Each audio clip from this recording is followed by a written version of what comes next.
Hi, my name is Anusha. I have completed my BTech CSC from Kale University in the year of 2024. I have placed in Capgemini as a software engineer analyst. I thankful for Sairam sir and Saket sir for suggesting me in joining Codeland Destination, and I have joined here as a Python full stack developer.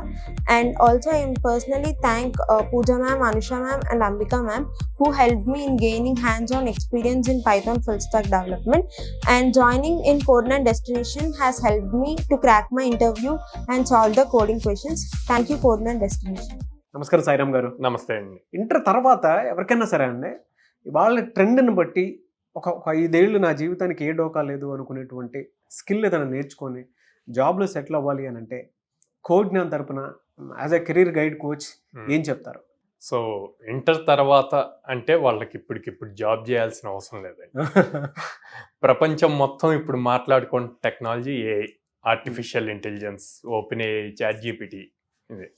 So వాళ్ళు కనుక possibility ఉండి వాళ్ళకి వచ్చే EAMCET rank కానీ ఏదైనా ఇంజనీరింగ్లో AI related కోర్సులో కనుక జాయిన్ అయ్యి 4 years దానికి సంబంధించింది ప్రాపర్గా నేర్చుకుంటే కనుక చాలా బాగుంటుంది వాళ్ళ లైఫ్. ఫ్యూచర్ అంతా ఏఐ మీదే ఉంటుంది. అది ఆల్రెడీ ఎక్స్పీరియన్స్ చేస్తున్నాం లాస్ట్ 1 year నుంచి. సో ఇంకా 4 years తర్వాత అంటే క్వాంటమ్ కంప్యూటింగ్ ఇవన్నీ యాడ్ అవుతాయి, ఇంకా నెక్స్ట్ లెవెల్లో ఉంటుంది. సో అప్పుడు వాళ్ళు మినిమం లైక్ బయటకు వస్తూనే మినిమం 1 lakh డ్రా చేయొచ్చు పర్ మంత్. సో అంత మంచి ప్యాకేజెస్ ఉంటాయి అన్నమాట. సో ఆ ఏఐ చూజ్ చేసుకోవటం important. And best colleges like possibility ఉంటే ఐఐటీస్, ఎన్ఐటీస్లో చేసుకుంటే ఇంకా లైఫ్ చాలా బెటర్గా ఉంటుంది. ఎలా సార్ అంటే ఏఐకి అంత డిమాండ్ ఉంది అని అంటే ఏ రంగాల్లో ఏఐ ఉంది వాళ్ళ విస్తరించింది అండ్ బీటెక్లో జాయిన్ అవ్వాలి అని అంటే ఏఐకి ఫుల్ డిమాండ్ ఉందని చెప్పేసి అంటున్నారు. మీ దగ్గర కూడా ఎలాంటి అవకాశాలు ఉంటాయి జనరల్గా? నారాజు గారు, నేను మిమ్మల్ని ఒక క్వశ్చన్ అడుగుతాను. మీరు అడిగారు ఏ రంగాల్లో ఏఐ విస్తరించిందండి. మీ లైక్ ఈ సోషల్ మీడియా ప్లాట్ఫామ్లో ఏఐ యూజ్ చేయట్లేదా? మీరు చెప్పండి, ఎందులో ఏఐ వాడట్లేదు అన్నది మీరు చెప్పండి. రోజు ప్రతి దాంట్లో ప్రతి ఒక్కళ్ళం యూజ్ చేస్తున్నాం ఏదో ఒక పాయింట్ లో. సో అది అన్నిట్లోనూ నాకు చాట్ జీపీటీ లేనిదే పూట గడవట్లేదు సార్ నాకు ఇప్పుడు నిజంగా. సో ప్రతి దాంట్లోనూ ఏఐ అవసరం అండి. ఓకే, ఒక పర్టికులర్ దాంట్లోనే అని కాదు, అన్నిట్లోనూ ఉంది. సో దాన్ని ఎంత బాగా నేర్చుకోగలం స్కిల్ పాయింట్లో అన్నది చాలా ఇంపార్టెంట్. కోడ్నాన్ పాయింట్లో అంటారా, like we train students on AI మీద, జనరేటివ్ ఏఐ మీద, ప్రాంప్ట్ ఇంజనీరింగ్ మీద. లాస్ట్ టైం వీడియో కూడా చేసాం, ప్రాంప్ట్ ఇంజనీరింగ్ ఎలా ఉంటుంది అన్న. అవును, చాలా 2 million వెళ్ళింది అది వీడియో. ఎందుకంటే ప్రాంప్ట్ ఇంజనీరింగ్ అంత డిమాండ్ ఉంది వాళ్ళ. నేను అదైతే చాలా క్లియర్గా చెప్తాను సార్. అంటే నేను రోజు అదే పని మీద ఉంటాను కాబట్టి చెప్తాను. ప్రాంప్ట్ ఇంజనీరింగ్ కనుక మీరు నేర్చుకుంటే ఒక టైంలో యూట్యూబ్ ఎస్ఈఓస్కి ఎంత డిమాండ్ ఉంది అని అంటే డిజిటల్ మార్కెటింగ్ నేర్చుకున్నటువంటి వాళ్ళకి, యూట్యూబర్స్కి ఎస్ఈఓ వర్క్ నేర్చుకుంటే చాలు. ఈ రోజుకి ఎస్ఈఓస్కి డిమాండ్ ఉంది. అలాగే ఏఐ టూల్స్ నేర్చుకునేటువంటి వాళ్ళకి ప్రాంప్ట్ ఇంజనీరింగ్లో హ్యూజ్ డిమాండ్ ఉంది. మీరు ఒక రైట్ ఇన్పుట్ ఇస్తే మీరు ఒక కంపెనీని రాత్రికి రాత్రే మార్చేసేంత నాలెడ్జ్ ఇవ్వచ్చు. లేదంటే అంటే ఎంటైర్ సిస్టమ్ నేను అనేది పెద్ద పెద్ద కార్పొరేట్ కంపెనీస్కి కూడా మిమ్మల్ని బిజినెస్ కోచ్గా పెట్టుకోవచ్చు. దాంతోపాటు పెద్ద పెద్ద మీడియా సంస్థలకు కూడా అంటే ప్రాంప్ట్ ఇంజనీరింగ్ కనుక మీరు నేర్చుకుంటే కాంటెంట్ కావాలనుకుంటే దాని త్రూ గ్రేట్ కాంటెంట్ క్రియేట్ చేయొచ్చు. అండ్ కొన్ని డిజైన్స్ ఉంటాయి. సో ఏ రంగంలో అయినా సరే కొన్ని డిజైన్స్కి ప్రాపర్ ఇన్పుట్స్ మనకు అర్థం కానప్పుడు ప్రాంప్ట్ ఇంజనీరింగ్ కనుక నేర్చుకుంటే, నేను పర్సనల్గా కూడా చాలా సజెస్ట్ చేస్తాను సార్. ప్రాంప్ట్స్ రాయటం చాలా ఇంపార్టెంట్. బట్ అది నేర్చుకోవాలి, ప్రాపర్గా నేర్చుకుంటేనే. ఎన్ని రోజులు ఉండొచ్చు సార్ మీ దగ్గర కోర్స్ అయితే? జనరల్గా 2 months కోర్స్ అండి ప్రాంప్ట్ ఇంజనీరింగ్. 2 months కోర్స్ అంట. దానికైతే హ్యూజ్ డిమాండ్ ఉంది. హ్యూజ్ అంటే హ్యూజ్. నేను కూడా అప్పుడప్పుడు దానికి సంబంధించిన వాటిల్లో బేసిక్స్ నేర్చుకుంటూ ఉంటాను. అంటే కావాలి కదా ఇన్పుట్స్, హ్యూజ్ ఇన్పుట్స్. అసలు ఒకప్పుడు క్రియేటివ్ బ్రెయిన్ కిను ఇప్పుడు అంత కంటెంట్ ఈజీ అయిపోయేదానికి చాలా డిఫరెన్స్ ఉంది సార్ అసలు. ఇంకోటి ఏంటంటే యాప్ట్ తీయటం అనేది చాలా క్వాలిటీ కంటెంట్. అంటే ఎవరికి ఏ విధంగా సూట్ అవుతుంది అని తీయటం అనేది చాలా పెద్ద క్వాలిటీ. అది ఎక్కడంటే మీకు కోడ్జ్ఞాన్లో నేర్పిస్తారు. 2 months ఉంటుందా సార్? అవునండి, 2 months prompt engineering. Huge demand ఉంది సార్, అదైతే చెప్పగలుగుతాను నేను. దానికైతే స్టూడెంట్స్ అర్థం అవడం కోసం చెప్పేసి అడిగాను.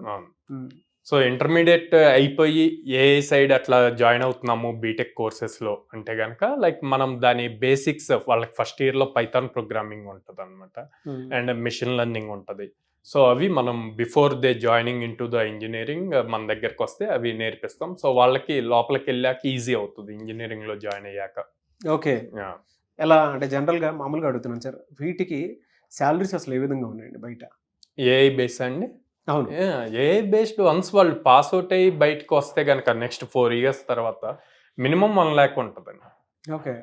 Per month. ప్రజెంట్ జస్ట్ ఆ ప్రాంప్ట్స్, ఆ 3-4 lines ప్రాపర్ ప్రాంప్ట్ రాసే వాళ్ళకి అంత శాలరీస్ ఉన్నాయి.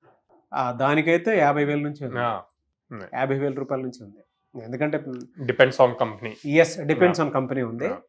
బట్ రైట్ ఇన్పుట్ కనుక మీరు ఇస్తే మాత్రం వాళ్ళ కంపెనీకి కావాల్సిన విధంగా మీరు కనుక కోడ్ జనరేట్ చేసి మీరు జస్ట్ అట్లా ఇచ్చేస్తే చాలు, డిజైన్ ఇస్తే చాలు.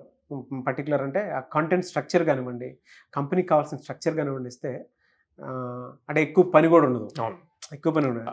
ప్రాంప్ట్స్ రాయటమే ఇంపార్టెంట్. Yes sir. డిగ్రీ అయిపోయినటువంటి వాళ్ళకి జనరల్గా నాన్ టెక్నికల్ బ్యాక్గ్రౌండ్ ఉంటారు, ఏఐ రిలేటెడ్ జాబ్స్ ఏ విధంగా ఉండే అవకాశం ఉంటుంది, దాన్ని ఎలా ఆపర్చునిటీని ఎలా గ్రాబ్ చేయాలి? సో నాన్ టెక్నికల్ వాళ్ళు అంటున్నారు కాబట్టి ఇప్పుడు మీరు క్యాన్వా మీకు ఐడియా ఉండి ఉంటుంది. క్యాన్వాలో వాళ్ళు డిజైన్ చేసిన దానికను ఏ ప్రాంప్ట్ ఇచ్చి డిజైన్ చేసేదానికి చాలా డిఫరెన్స్ ఉంటుంది. అట్లాగే చిన్న రైటింగ్ స్క్రిప్ట్స్ రాస్తాం, బ్లాగ్స్ రాస్తాం. ప్రతి వెబ్సైట్కి బ్లాగ్స్ ఇంపార్టెంట్ SEO పాయింట్లో. ఆ బ్లాగ్స్ రాసేటప్పుడు కూడా ఏఐ అన్నది చాలా ఇంపార్టెంట్. సో అక్కడ prompt engineering place key role అనమాట. ఇప్పుడు ఇదివరకు బ్లాగ్ రాయాలంటే ఒక బ్లాగ్ అంటే ఒక 1500 to 2000 words బ్లాగ్ రాయటానికి మనకు ఆల్మోస్ట్ 2 days పట్టేది. ఇప్పుడు ప్రాపర్ ప్రాంప్ట్ ఇచ్చి మనకి ఏం కావాలి కంటెంట్ అన్నది ఆ ప్రాంప్ట్లో కనుక ఇవ్వగలిగితే less than 5 minutes కంప్లీట్ అవుతుంది. కానీ ఆ ప్రాంప్ట్ ఇవ్వటం ఇంపార్టెంట్. అది నాన్ ఐటీ వాళ్ళకి ఇప్పుడు బాగా యూస్ అవుతుంది నేర్చుకోవటానికి రిలేటెడ్. Great sir. ఎలా సార్ అంటే ఈ ప్రాసెస్లో మిమ్మల్ని అప్రోచ్ అవ్వాలి అని అంటే ఎలా? కోడ్ స్క్రీన్ మీద కనిపిస్తున్న నెంబర్స్ కాల్ చేయొచ్చు అండి, ఆర్ డైరెక్ట్గా వాళ్ళు విజిట్ చేయొచ్చు. విజయవాడ మొగల్రాజపురంలో ఉంది, హైదరాబాద్ JNTU మెట్రో పక్కన ఉంది, అండ్ దెన్ బెంగళూరు BTM లేఅవుట్లో ఉంది. సో ఇంటర్మీడియట్ తర్వాత ఏ కోర్సులో కనుక మీరు జాయిన్ అవ్వాలి అనుకుంటే వెంటనే జాయిన్ అవ్వచ్చు. నాన్ ఐటీ బ్యాక్గ్రౌండ్ ఎవరైనా ఉండేటువంటి వాళ్ళు ఉంటే డిగ్రీ పూర్తయిన తర్వాత మీరు కోడ్ని సంప్రదించవచ్చు. మీరు ఎవరైనా సరే, అటు విజయవాడ అయినా సరే, బెంగళూరు అయినా సరే, హైదరాబాద్ అయినా సరే. హైదరాబాద్లో అయితే కుక్కట్పల్లి అక్కడ ఉందన్నమాట. అండ్ రీసెంట్ మళ్ళీ అమీర్పేటలో కూడా వచ్చే అవకాశం ఉంది. అండ్ దానితో పాటు ఇక్కడ బెంగళూరు మీరు కనుక జాయిన్ అవ్వాలి అనుకుంటే బెంగళూరులో కూడా ఉంది. అండ్ విజయవాడ అయితే రెగ్యులర్ యాజ్ యూజువల్ ఉంటుంది. సో ఆ పరిసర ప్రాంతాల్లో ఉండేటువంటి వాళ్ళు ఎవరైతే ఉన్నారో ఈ అవకాశాన్ని ఉపయోగించుకోవాలి అనుకున్నటువంటి వాళ్ళు వెంటనే స్క్రీన్ మీద కనిపిస్తున్న నెంబర్కి కాల్ ఆర్ మెసేజ్ వాట్సాప్ చేసి వెంటనే ఎన్రోల్ చేసుకోండి. Anyways thank you so much sir. Thank you.